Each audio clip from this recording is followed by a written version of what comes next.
नमस्कार विद्यार्थी मित्रांनो, आपण आजच्या व्हिडिओमध्ये क्लास 10 चॅप्टर फर्स्ट सिमिलॅरिटी मधला प्रॅक्टिस सेट 1.4 चा क्वेश्चन नंबर 1 पाहत आहोत. तर आपल्याला ही जी प्रॅक्टिस सेट आहे ही पूर्ण theorem of area of a similar triangle या थेरमवर पूर्ण डिपेंड आहे. आता फर्स्ट क्वेश्चन जो आहे काय दिले आपल्याला, ratio of corresponding side of a similar triangle is 3:4. तुम्हाला रेशो दिला आहे, याचा अर्थ तुम्हाला साइड दिला. समजा इथे आपल्याला ट्रायंगल दिला आहे, तर पहिली आपली साइड जी आहे S1 तिचा ती आहे 3 आणि दुसरी साइड S2 ती आपण 5. ओके, या साइड बघूया आपण. त्यानंतर इथे आपल्याला एरिया दिलेला आहे, इथे ट्रायंगलच दिले आहेत आपल्याला, पण ट्रायंगलची नाव नाही दिली.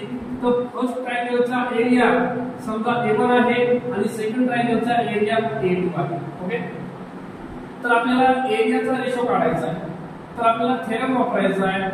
Theorem of therefore by using theorem of area of similar triangle.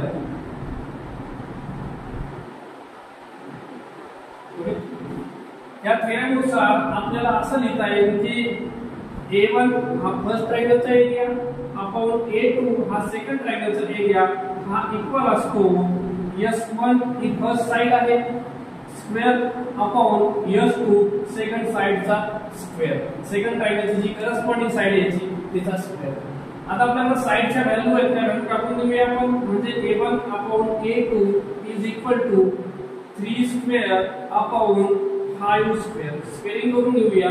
म्हणजे A1 upon A2 is equal to 9 upon 25. म्हणजे त्याला आपल्याला असं लिहिता येईल A1 is to A2 is equal to 9 is to 25. Okay, अशा प्रकारे हा क्वेश्चन आपल्याला सॉल्व्ह करायचा होता. व्हिडिओ आवडला असेल तर लाईक आणि सबस्क्राइब करा. ओके, धन्यवाद.